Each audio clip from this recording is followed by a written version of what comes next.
Hello, guys. Welcome to the Tiger Nova podcast. I am your host, Marco Taylor, and today we are talking with the comic book artist himself, James Richardson.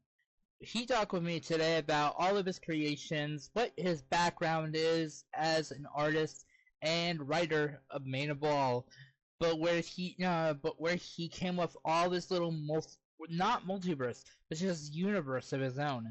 He took for all the characters that are still in domain and that are allowed to be used, such as Mickey Mouse was like only a few years ago, he turned all these superheroes, DC, Marvel, maybe a little bit extra outside that universe, and he turned it into his own little universe. He allowed like Superman to Batman fighting. I'm not gonna.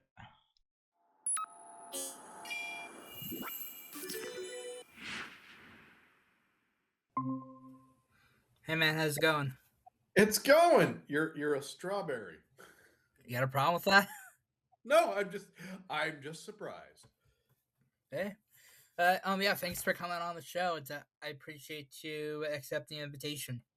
No trouble, man. No trouble. I'm happy to be here. Yeah, and so unless you have any quick questions before we get rolling, I like to ask like when I was looking at your website, I saw there was this thing where like I said no multiverse, no time travel, and no do overs. Would you mind explaining? Because like I kind of agree. Like when we're thinking about like comic books, they do have the habit of like at least nowadays bringing them back with like a multiverse and like Captain America and the new movies and Absolutely. whatnot. Yep. I'm happy to get into that as much or as little as you want. No trouble at all. Yeah, you just take it off. Let's see where it goes. Fantastic.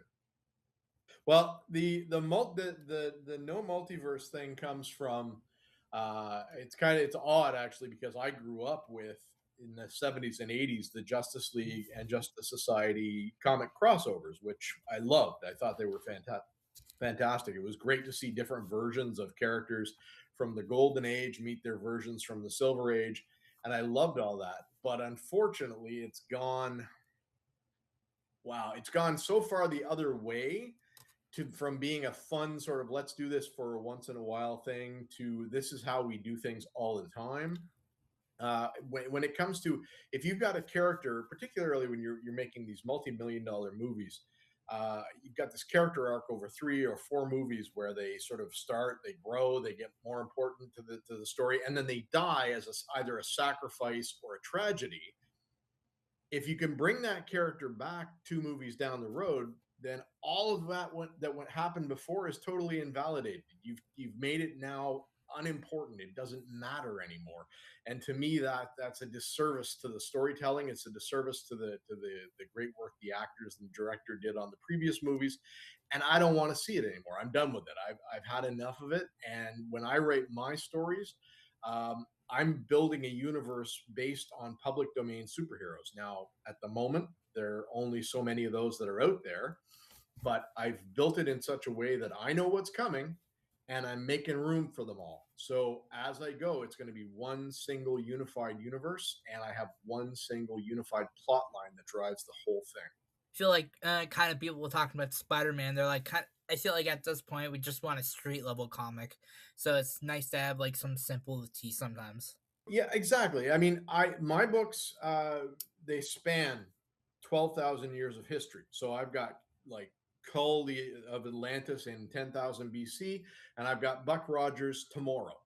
But in between, I also tell stories that are just, the Spider and Captain Midnight beating up bad guys in Silk City because that's fun. And I do that too.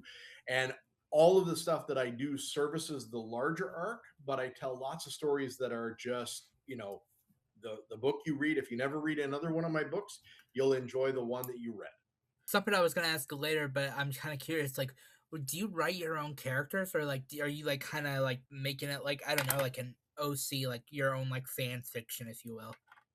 It's kind of a combination because of what the plan of the universe. This is all based around. It started because I'm a Superman fan, and Superman's going to become public domain in 2034. Because I And I saw saw there was a Wonder Woman and like Captain America, like all these superheroes that like technically are real, you know. So Oh yeah, and in my universe they exist, but I can't use them yet because of the legality of copyright Mhm. until they clear to the public domain in their various years. 2034 for Superman, 2035 for Batman, 2037 for Wonder Woman, 2036 for Captain America.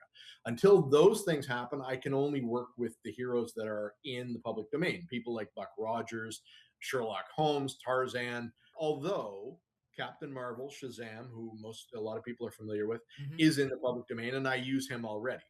But what I was getting at is that I'm making room for all of those heroes that are coming, and that's sort of, you asked about whether I'd create my own. Yes and no. The heroes that I use are all, for the most part, familiar names: Sherlock Holmes, Tarzan, Captain Marvel, eventually Superman, eventually Wonder Woman, etc. But I'm not necessarily going to give you the exact version that maybe you grew up with if you were a comic reader or watching movies. The Buck Rogers I use is very similar to his original stories. The Cull I use is very similar to his original stories. Captain Midnight, the Spider, Captain Marvel, Shazam, not the same. I've made some changes because I'm trying to get away from every single hero being a straight white guy who's 250 pounds with a square Yeah. jaw and a blonde crew cut. I don't. It becomes. I've got 200 characters I want to use, and of those 200, 150 plus of those are men. So I've made some changes to various heroes along the way to sort of just to balance it out a little bit. It's more interesting for storytelling too. How do you like keep track of all? Is there like a website that like is like because I know you made your own. Like, is there a website you can like track all these at, or like how are you like? Because you have dates like listing like this will be out, and this will be available to use in 2029 and like 32, and you don't want to kind of go. I've done a whole a year's worth of research to get this organized. My website does track them. So if you go to pdsh.ca, Mhm. publicdomainsuperheroes.com, and you click on the public domain timeline, what you're talking about is there and it's all listed. It's not a complete list. I mean, there are literally thousands of characters I could be using. I've pared it down to sort of the core, what I think of as the name brand heroes that Mhm. people are familiar with, and I've given you a list of these heroes from this here to here are already available, and I can use those, and I am using those. And then below that, there's further on in time. So in 2028, heroes like Doc Savage and those sorts of Conan the Barbarian will become public domain, and I'm going to be using those, but I can't use them until they're actually legal to use. And there are websites out there. There's fandom.pdsh is a not affiliated with my website at all, but they're a great resource if you're curious about what's public domain and what's not. Obviously, Wikipedia, Google, all the Mhm. rest of it. But if you go to my website, you'll get a pretty good idea of what's coming in my universe. And for those of you out there that are creatives, if you're interested in doing something similar, I encourage it. I think it's great. I think that more people should be doing this because if they don't, all we get are these sort of low grade slasher movies like they've done with Mickey Mouse and Popeye Mhm. and Winnie the Pooh. Nothing wrong with those, but they're not my thing. And I would hate to see heroes like Superman and Batman sort of hit the 2030s and that's all we do with them. I think that would be a shame. It would be interesting though to see like a Superman like horror, like not like horror, but like where he's like the evil guy. You know, it'd be I could watch 100%. that. It can be done. It has been done. There's a movie called Brightburn that James Gunn made years ago. That's basically a very an evil retelling of Superman. Mhm. It can be done. It can be done quality. It can be done poorly, and I encourage that too. I think that's great, but I would hate to see that be the only thing that comes out of Superman becoming public domain. Is that all we do with it is turn it into sort of horror movies? I think there's lots of options and things that people can do that are creative, more creative than me. Maybe they take it and turn it into something totally different than what I'm doing. And I encourage it. I will love to read it and I'd love to see it. We're discussing how like you're basically want to add, you're trying to you're changing them, but like keeping them the same. Like with movies nowadays, like Captain Marvel, for instance, like they turned her into a woman. Like not that exactly, but like what is your thoughts on like when they change the gender or like they change like the character from the original? Do you have any opinions on that? It depends on how it's done. I'm doing it. Like I said earlier, so Mhm. many of my characters that I want to use are straight white men that I'm writing a book a month, and eventually I'm going to run out of ways to describe a tall, well-built white guy with a crew cut. It's going to get very repetitive. So I've made some changes. My Captain Midnight, not a character everybody's familiar with, but Captain Midnight's a 1940s creation. I changed Captain Midnight completely. Captain Midnight in my universe is a woman who impersonated a man through World War II so she could fly bombers for the Americans, and she's a great big bodybuilding type, very rare in those days of the 1940s, and so it made it easy for her to pass. That's a change that I made consciously because I wanted to bring more women into my universe. The Captain Marvel character that you mentioned is Marvel Comics version of Captain Marvel, which is different from the one I'm doing. Originally, the first Captain Marvel in Marvel Comics was a man. He died from cancer, and they brought the character back as Captain Marvel, a sort of a sequel type character to the original. I think that's great if it's done well. I think it's fantastic. I think you can take characters and change them, twist them, turn them around, as long as it's not just done to service an agenda, to just say, oh, we have to have 50% women so that we're going to change these, this, and this. If it's done for a reason, if it's done for storytelling, I think it's fantastic. I think that's the best thing you can do. There's nothing wrong with changing, twisting, bending, as long as it's done with some respect and for a good reason. Who do you think your favorite character, or like it can be a villain even? Like, who do you think is your favorite character that you've created? I've created a bunch of characters, as anybody, even writing with characters that are pre-created, knows. As you're writing a story, it's very unusual to not need new characters. I need new characters. So, for instance, my spider, who is another 1930s creation, she has a team. In the original Spider stories was 3 men. In my version, the spider is a woman, and her team is a mix of men and women. Her sort of mentor is a horse riding, tough as nails woman who happens to be modeled on an actual actress from an old serial that I took the villain of that story from. And Dorothy Herbert was one of these people. She's got one entry on International Movie Database, and she's in this serial I happen to love, and I just loved her as a character in the movies, and so I put her in my books. She's one of my favorites. I love working with old superheroes that nobody or very few people really remember or know. I just think that's fantastic, and it gives you, there's lots of wiggle room there. I can play with them as much as I want. I could tell you're a collector in the back. Is that like a hobby, or is that like That's my kitchen. Oh, that's your kitchen. This is my kitchen. Behind me, these are all actual comic books on the wall. They're cased in epoxy. I cut the covers off. My whole kitchen is done like this. Models I've built, things I've collected, all kinds of stuff, because I live alone and I can get away with it, and I do.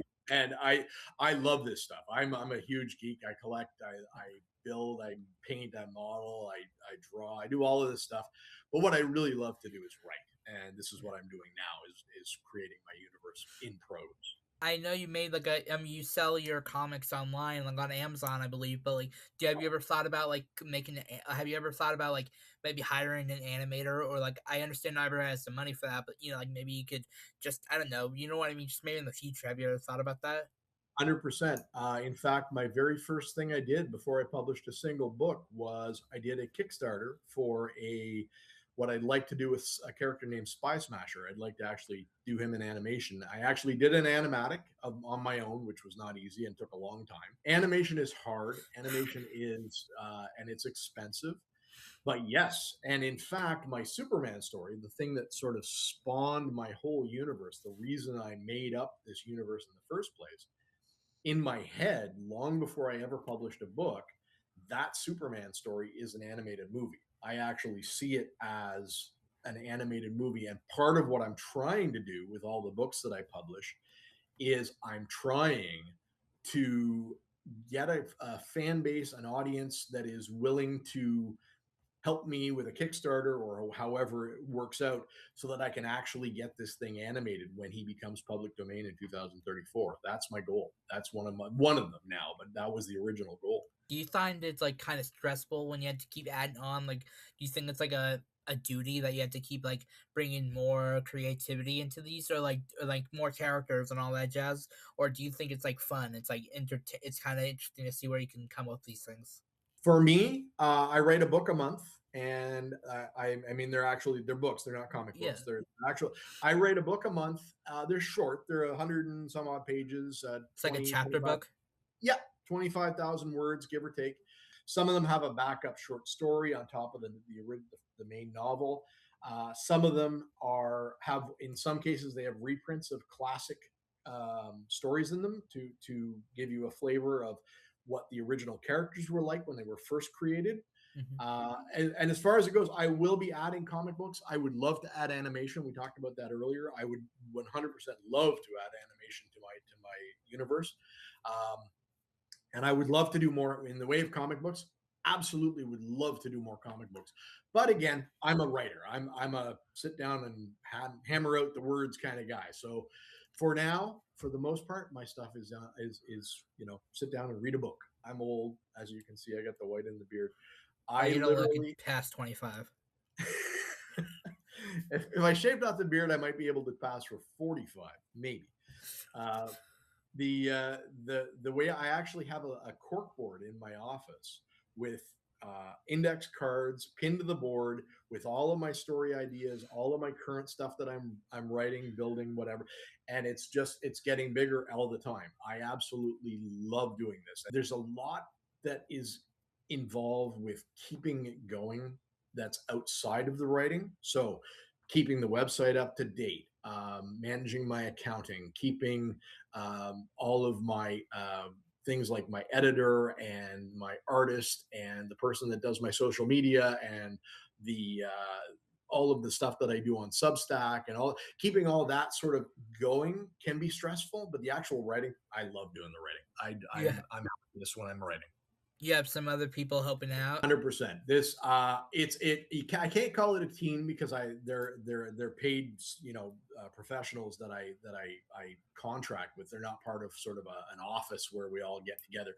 I hire an editor who does once a book is written, I send it to her and she corrects all my bad grammar and terrible spelling and all of the stuff that I do wrong.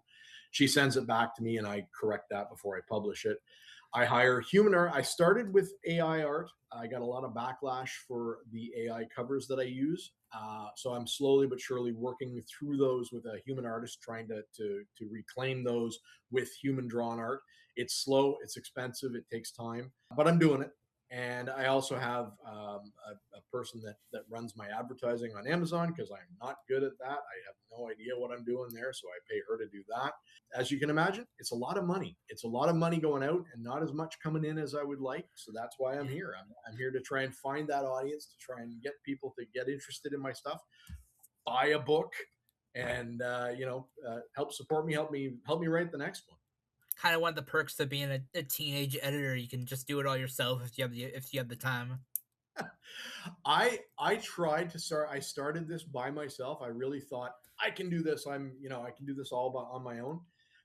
My first book went out. I was just me, myself, and I doing this. And over the course of the last 6 months, I've realized that my skill set is not as high as it needs to be for certain things.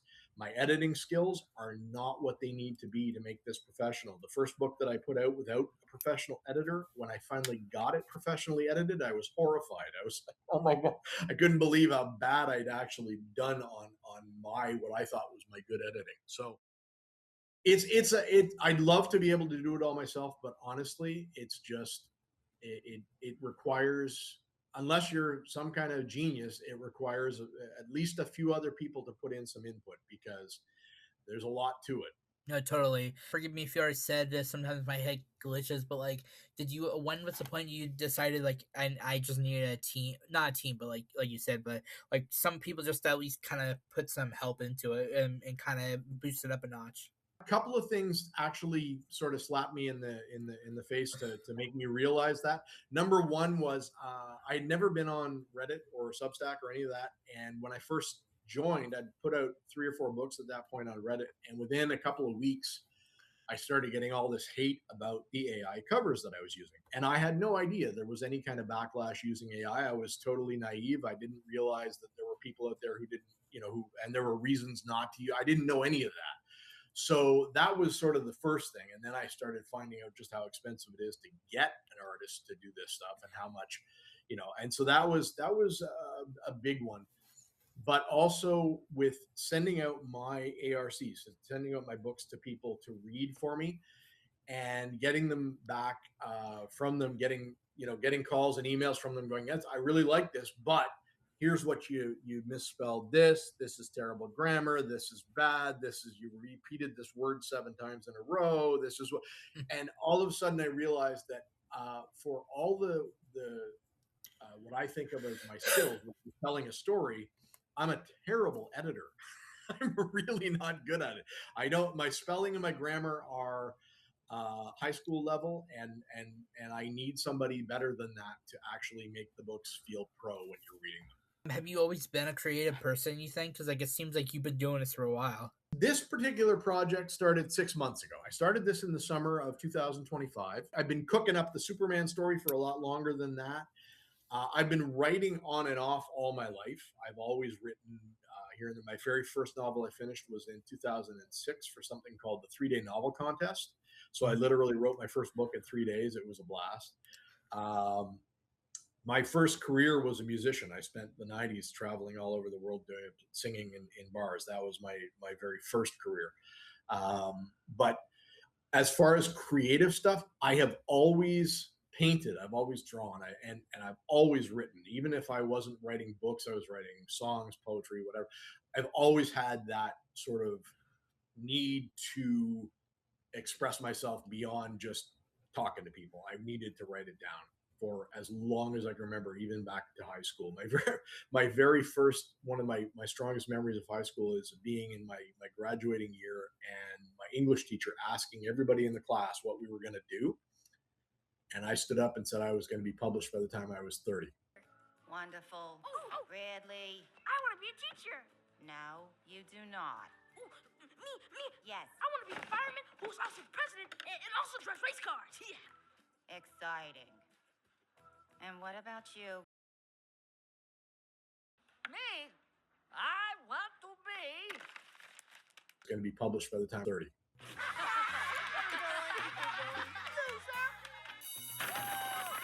And that was my goal in those days, even though after high school I went nowhere near that for 25 years. But way back then, even, I was thinking about writing. Did it come true, or how old are you now? Well, I my first book I published in 2007, so I was actually 37 when I did that. So I didn't quite make the timeline. And at that time, I owned a bookstore, and I self-published my first book that I'd written, and I think I sold 50 copies of it. But I mean, I actually made money on it, which is sort of I feel pretty good about that. As far as it goes, didn't quite make them published by the time I'm 30, and now I'm 56. So my true publishing start is really right now in the last 6 months, because after that book and that bookstore closed in 2009, I never did another thing with it until very recently. So this is my career now. This is my fourth career, whatever it is. And this is the one that I'm going to keep doing until I die. And that's the plan. I mean, that is beautiful. I think I've seen some. I didn't read it obviously because it was on Amazon, but from Sure. what it looks like, it looks like you've taken time and effort, and you actually have even with a little bit of a team, it's you mostly just putting heart into it. I think you've done pretty good. Thank you. Yeah. It's a passion project for sure. There's a huge one single plot that drives all the books I'm writing right now. And that to me is kind of, we talked about briefly about the Marvel universe and that sort of a storytelling kind of way. What I'm doing is my version of that, although I'm not doing what they did at all. I've gone a whole other way with how I'm approaching it. But when this is all said and done, once those characters like Superman and Batman and Wonder Woman and all the rest of them arrive into my universe in 10 years, 15 years, however long it is, they're coming in to fulfill a promise that I'm making to my readers today. There's a huge plot line underlying all of this. And if you read the 8 books that I've published as of today, and you read between the lines, that plot line is laid out in there. You know, I don't explicitly sit down and say, this is what's happening. This is the beginning, middle, and end. But all of the sort of elements of my plot are all slowly being woven through all the stories that I tell. So if you want to try to figure it all out, you're welcome. I'd love to hear what you think. Are these like you said it's kind of like your own universe, but are they like chronological order? Because I saw there was a timeline, and like are they kind of like would they overlap? Kind of like I don't want to say the Marvel universe because like we said there's a multiverse, but like the MCU version. My stories come in any order you want. You can actually read my 8 books that I've published currently in pretty much any order, with the exception of the last one. The one I published this month, this is Say the Magic Word. This is my first Captain Marvel book. This is Nevermind, which is the direct sequel to this. Mm-hmm. It's the first time I've done that. Otherwise, any of the books that and you could read this book, the first Captain Marvel tale, anywhere in the order. It doesn't matter. You're not missing anything. The way I've set it up, if you want to read it chronologically, I can give you the timeline, and I actually do on my website tell you exactly, what's the oldest story and how they go in time. If you want to sort of understand the universe, there is a book for that I recommend. This one is called The Rock of Eternity, the Challenger Papers. It happens chronologically right sort of in the middle, but in that story, he talks about all the things that sort of make up the universe. So it's a great start. It's a good spot to start. You don't have to know anything about my universe to start reading my books. And you don't have to know anything about my universe after the first book to enjoy it. So, is he sort of like the Marvel's Watcher in a way? Like in spirit, yes. I would say that's a great sort of spiritual comp. The character, Professor Challenger, he's he's created by the same guy who created Sherlock Holmes 100 years ago. Professor Challenger, in this book, what happens is his 3 adventures that he has in that story basically sort of parallel the 3 main pillars of my universe and how they work.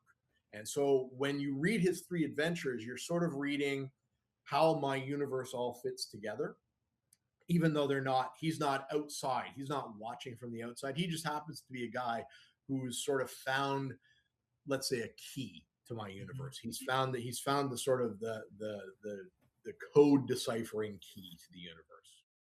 And one thing we all have in common is like we were all born. We had some sort of childhood, good or bad. What was it like growing up for you, and like who were you in the past?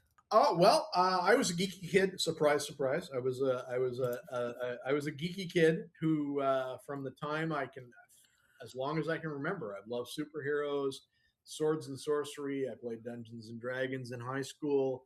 All the things that you can imagine of a geeky kid, I did. I grew up idolizing Superman and Captain Marvel and Batman. I loved all that stuff from as the very first story I wrote when I was probably 5 or 6 years old. I wrote a Dracula story for my public school newspaper, and I've been this guy most of my life, in one way or another. And even in my childhood, I was always, my favorite shows were shows like The Bionic Man in the 70s. My favorite movie in the 70s was Superman. And again, I'm 56, so I've been doing this a long time, and these characters are in my heart from as long ago as I can possibly remember. I did not know elementary schools had public newspapers.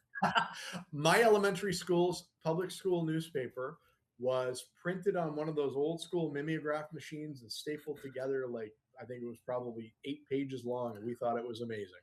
So it was like an inner school kind of thing. It wasn't real. Totally.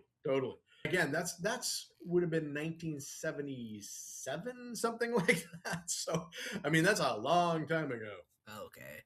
So So it was like one of those. It was like a newspaper, but more school edition, kind of like for the school. Yeah, just for the school, just for Okay. our school and the parents and all the rest. But yeah, I literally, from the time I was in my first grade, and they handed us that great big fat red pencil.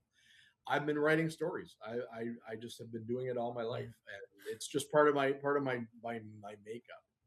For kids in like the yearbook committee and all that jazz, it would be cool to see. Like, I know we would probably never buy it more than like $5, but it would be cool to just like if they could put them to like making like a school newspaper, maybe bi-weekly or something. That I don't know, slightly cool. I just thought of that. I think anything where young people are reading and writing is to be encouraged 100%, because if you're reading, I can't tell exactly how old you are, but if you're reading at high school level, if you're an avid reader, when you're older, you're going to be reading my stuff. So I'm all for it. I think reading is the most important thing you can do. Well, I'm 19 for your information. Perfect. And for like, I always joke with my dad because like we don't get newspapers anymore. We're out of that age of like No. newspapers are basically dead in this world. And I always kind of joke with him, saying whenever I see like a newspaper, like just something on TV, I'm like, "What, Dad? What is that? What is that paper there?" Just like it's just a little play stupid for a minute.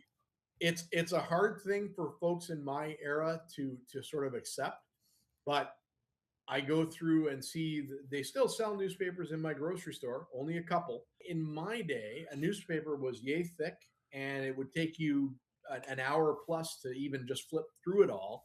And now, for 3 times the money, they sell something that's smaller than my books, and there's about 8 pages in there. So it's about as long as my public school newspaper. It's like your folks like, and like what kind of life were you living? My parents were both readers. They both read avidly. I grew up in an era where until I was in my teens, we had 3 channels, and we only had 1 television in the house. And up until I was probably 8 or 9 years old, it was black and white. As a matter of fact, we had, we did watch television, but we read, and my parents encouraged reading. Some of my fondest, earliest memories are of going to the library with my mom when I was on summer vacation, and I would come home with a stack of books, and that was just a joy. I loved reading, and I still do. I'm on Substack.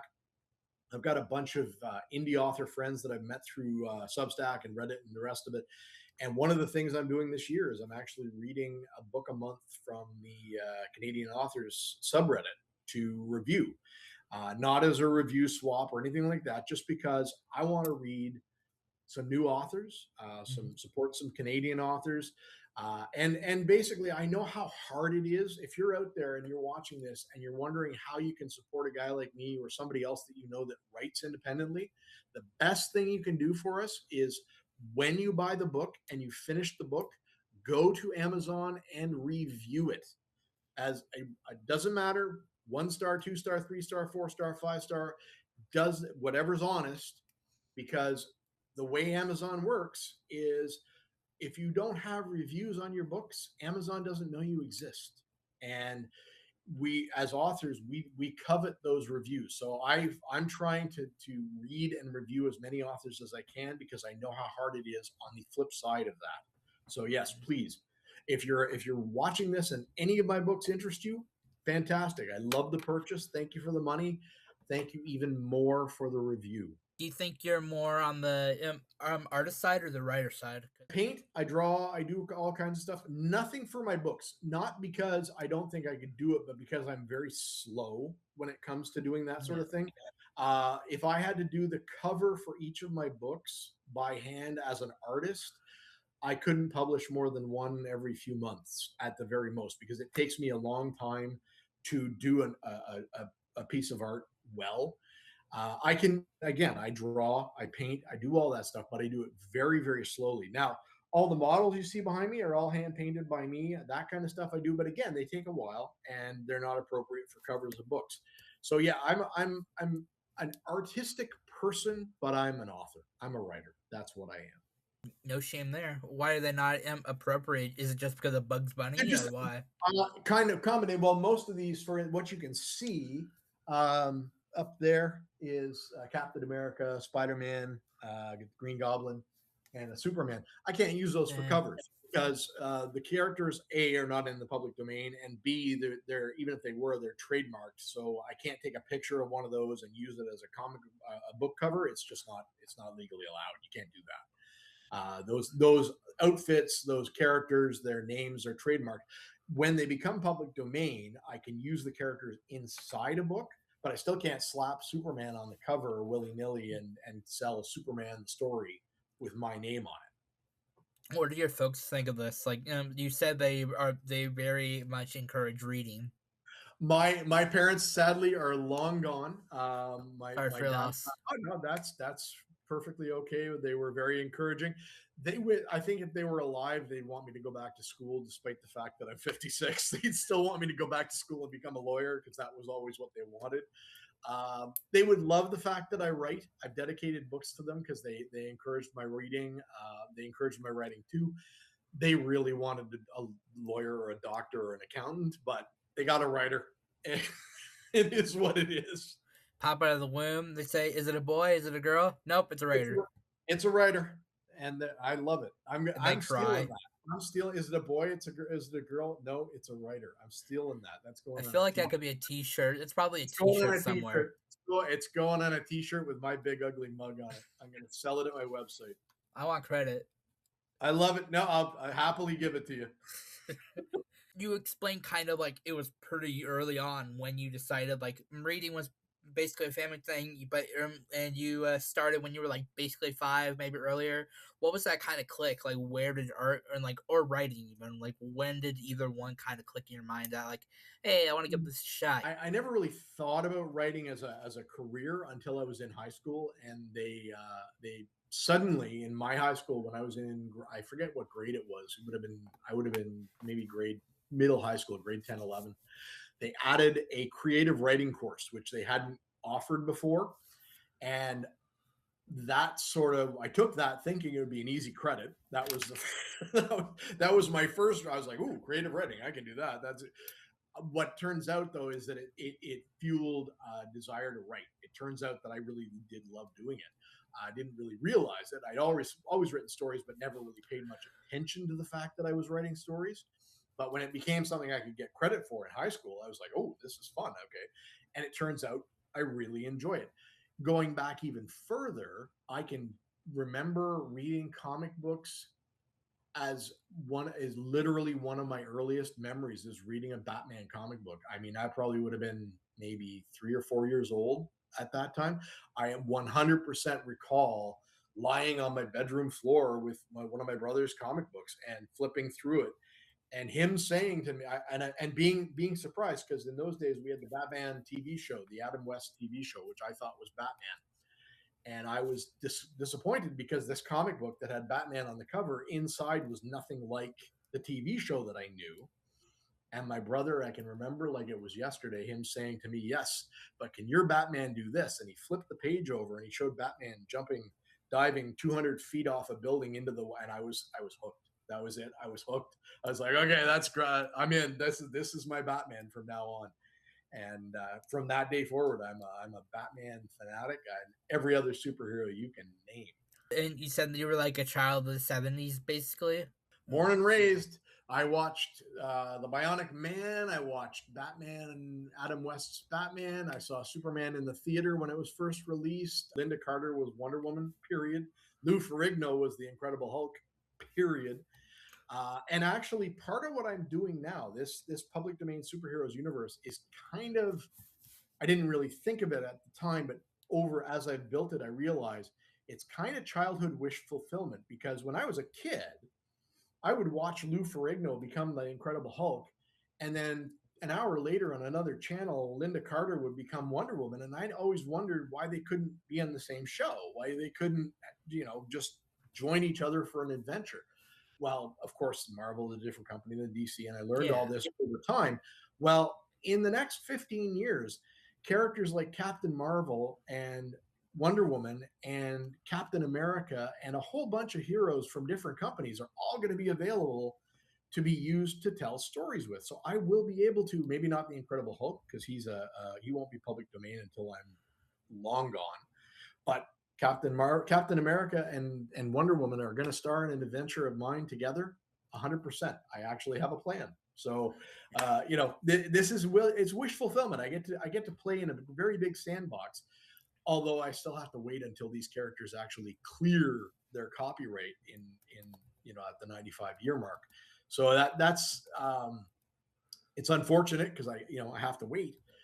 But if you read my books, you can see the hints and the Easter eggs of these characters exist in my universe already. I can't write stories about them. I can't sell stories with them in it, but I can talk about there's a guy who flew in the 1930s and people remember him and okay, what's that all about? I remember when I was like probably 10, like I was still in school. I remember that, but like back when the very first I think it was the OG like Justice League movie 2017. I just looked it up, and like I remember like I thought, oh yeah, that was like when I saw that like racing scene. I thought like with between the Superman and the Flash, I was thinking like, oh man, I would love to see like a DC Marvel kind of collab. Like I obviously not like my brain wasn't that advanced back then, but just like something related.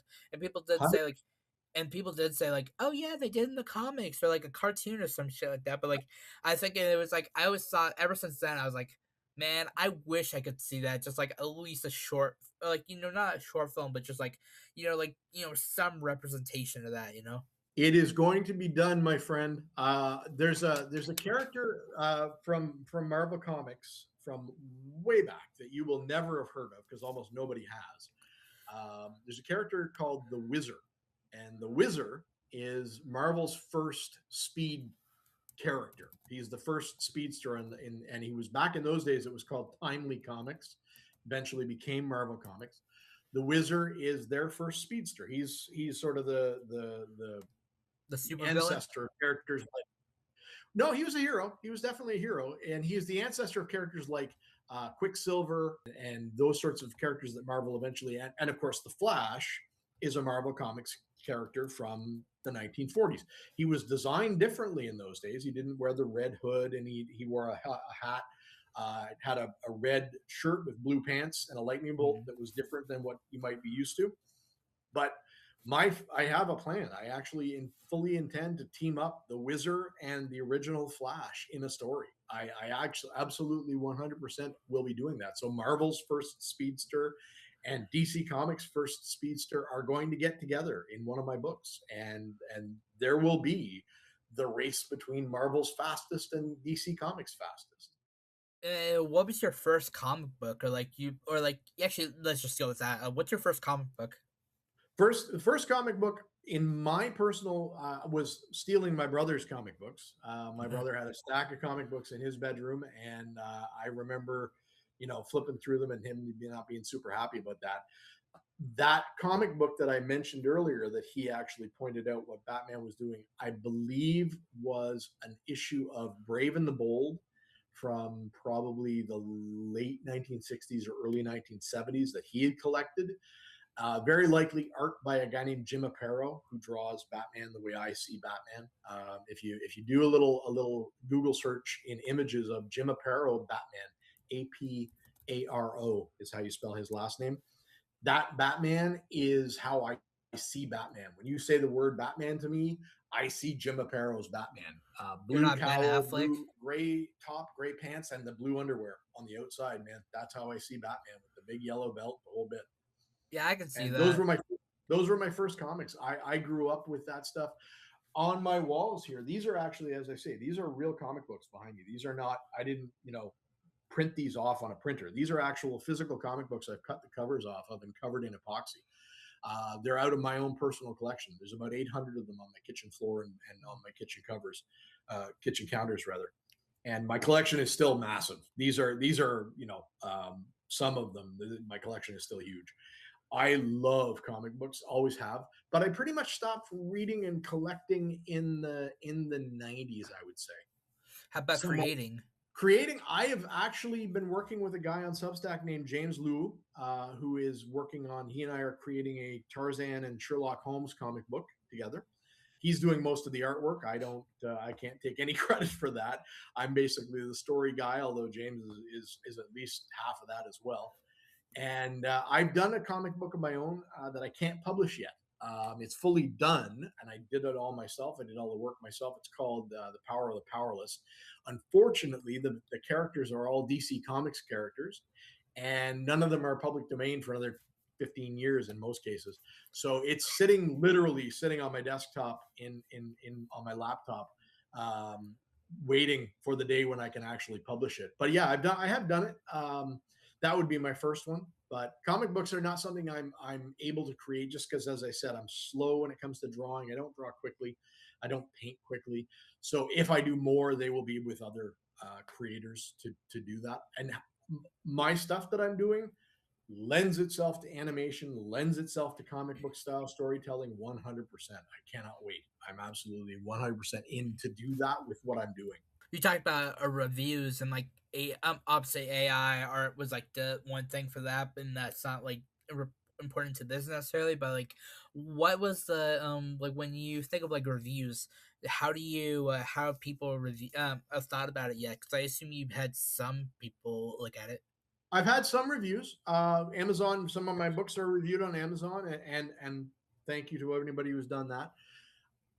When it comes to what you say at Amazon, if you buy one of my books and you come back and you've read it and you want to review it, we don't need a lot. I mean, if you want to get really detailed and tell other people what you enjoyed about it, and talk about the plot and the characters and other, by all means, absolutely, you're welcome. If you want to come back and give me 1, 2, 3, 4, 5 stars, whatever, and a sentence or two that says, I really enjoyed this, or I really didn't enjoy it, whatever the case may be, that is perfectly fine. All I ask is that it's honest. It's what you really believe about the book, whether it's good, bad, or indifferent. I would like you to come back and review it. That's very important, and it really helps me in the long run. I always say one sale will help me today, and it'll help me pay a bill today. But if you come back and review that book, that helps me for the rest of my life, and I appreciate it a great deal. Do you think you're gonna continue doing this for like the rest of your life, or is it more like a feelings thing? I would absolutely be doing this till I die. If I can manage to make a living doing this, this is what I will do until I'm done. I love doing this. There's not enough money coming in right now for me to be 100% certain that I can survive doing just this long term. I'm trying very hard. I'm doing everything I can to market myself, to get my books out there, to talk to people like yourself, to spread the word. It's hard. Independent writing without a publisher behind you is it's a very difficult thing to make money at. It's a very difficult way to make a living. It is possible though. There are independent authors who make a living at it, and I'm doing everything I can to be one of them. If it means that I have to take a job here and there to pay a bill, well, that's how it is. But I'd rather not, because I'd rather be writing. You don't have to respond up, say it's optional, but like, what are you doing on the side? Like, is it just like a normal job, like 9 to 5, or like how so? I've been lucky in my life. I've done a lot of different things. Last summer, I was lucky enough to get a job doing probably the one of the best jobs I've ever had. I was watering trees. I was literally sitting in a truck watering trees with an automatic hose and a tank of water on the back. It was great because I had no customers complaining about the quality of my work. I had nobody, telling me that I had to do this. It was a great, and I'm planning on probably doing it again this summer. It's not obviously, life changing or life saving, but I like doing it because it is quiet. I do the work at night. I happen to be a night person. And in my own little way, it helps to green the planet. I think that's great. I'm out there watering trees in a big city, and in all this concrete and all this asphalt everywhere around me. I'm out there giving those trees a little bit of water and bringing a little bit of green to the people. It's not a bad way to make a living, but it's not writing. I'd rather be writing. I would really rather be writing. Correct me if I'm wrong. I saw that you had I'm at the time of recording, like. I saw this April you're gonna have a new piece. Never mind the rise of Captain Marvel Jr. Is that am I correct? That's like your newest one. That is my newest book. Just came out on April 7th. It's the direct sequel to a previous book called Say the Magic Word. It's Captain Marvel Jr., who is, again, if your viewers aren't familiar, Captain Marvel was created by a company called Fawcett Comics in the 40s. He's Shazam. He's the character who, when he says the word Shazam, he goes from being a teenage boy to a giant superhero with muscles on his muscles in a red suit with a lightning bolt. Not the Captain Marvel you might be familiar with from the more recent Marvel movies. That's a whole different character. My Captain Marvel is the original. DC Comics picked up the concept, but the character himself fell into the public domain because Fawcett Comics went out of business in the 1950s, and they didn't properly renew everything. And in those days, you had to renew your copyrights to keep them. And so some of their stuff is public domain, including Captain Marvel and Captain Marvel Jr. The comics where they were created fell into the public domain, and the characters are free to use. The names are a little bit trickier, but Marvel Comics and DC Comics have left me alone so far. So far, so good. Are you worried about being sued, or is that like why you're not gonna like touch the ones you can't? I do concern myself with the legality of this. This gets a little bit complicated, but I'm going to give you a very short explanation of this. Copyright expires 95 years after publication, and at that point, characters and plot lines and artwork become free for anybody to use. Period. Once it's 95 years old and plus a day, it's free for anybody to use. The thing is that a company like DC or Marvel or anybody can also buy what's called a trademark. And a trademark is exactly what it sounds like. It's to protect trade. It's there so that they own a name or a logo or a piece of art, and they use that to sell things. And I, as a private citizen, cannot take that trademark and sell Superman comics. I'm not allowed to do that. What I do is something called nominative fair use. We're getting very complicated now, but basically what it is I do not use the name Captain Marvel in the title of my books because that would be against the rules. But I can describe the book as a Captain Marvel adventure as long as the title of the book is something else. It's basically using that trademark name of Captain Marvel to describe something, not to sell it. So there's a very fine line there. People are welcome to email me. I'd be happy to explain it further. And I do explain some of this on my website in the legal section. It's complicated. And if you're thinking about doing what I do, I strongly recommend you do your reading because the law is very specific and you have to be very careful. For anyone who doesn't have glasses and wants me to explain what the plot of it is, never mind the rise of Captain Marvel Jr. The plot is Dr. Mind, Captain Marvel, a Nazi super weapon, and Captain Marvel Jr. collide in a brand new adventure. Can Marvel overcome his greatest enemy and save his best friend before they combine their powers and defeat him? Bonus: snakes and ladders. Copperhead begins. What does that mean? Snakes and Ladders. Copperhead Begins is a short story inside the book. Copperhead is a character who was created in a 1940s serial movie. Serial movies, for those who aren't familiar, are what television was before there was television. In the old 1940s cinema days, the companies that made movies would also send, along with the major movie like Gone with the Wind or Wizard of Oz or whatever, they would send cartoons, and they would send what are called serial movies, which were 12 to 15 part movies that were each episode was about 20 minutes long. Mm-hmm. And they would show before the main feature. And kids in those days would go, sometimes on the weekends, they would just show just the serials for a nickel, and they would be able to go and watch the movies for almost nothing. And serial movies were a big thing up until television came along. Well, Copperhead, the guy I just showed you, is a character from one of those serials. The serial is called The Mysterious Dr. Satan. And it's one of the few serials made in those days where the villain got the top billing. The serial was actually named after the villain, not the hero. And Copperhead was in that one movie and then vanished completely. Nobody ever hardly did a thing with him, and he's public domain. So I'm bringing him back because I think he's cool as hell. He's basically Batman in a three-piece suit. He wears this copper hood that is it's chainmail. It's like little rings of metal all put together into a hood. And the Copperhead is because it's a copper color. Ironically, the cereal was black and white, so you couldn't tell that. But the hero wears this copper hood, and he sort of models himself after a snake, copperhead rattlesnake, and he fights crime. But he does it in the hood and basically a 3-piece suit. It's wonderful. I think he's great. What's up, my granola nuggets? That's my new fan name. I don't know. Testing it out.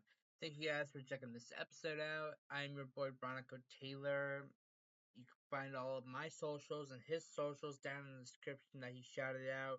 And you're probably wondering, why the hell did you stop at halfway? We were just getting good. Well, I have part 2 on its way. I'm glad you guys enjoyed, and I don't know, have a good day or night or evening. Depends on your time zone. Later.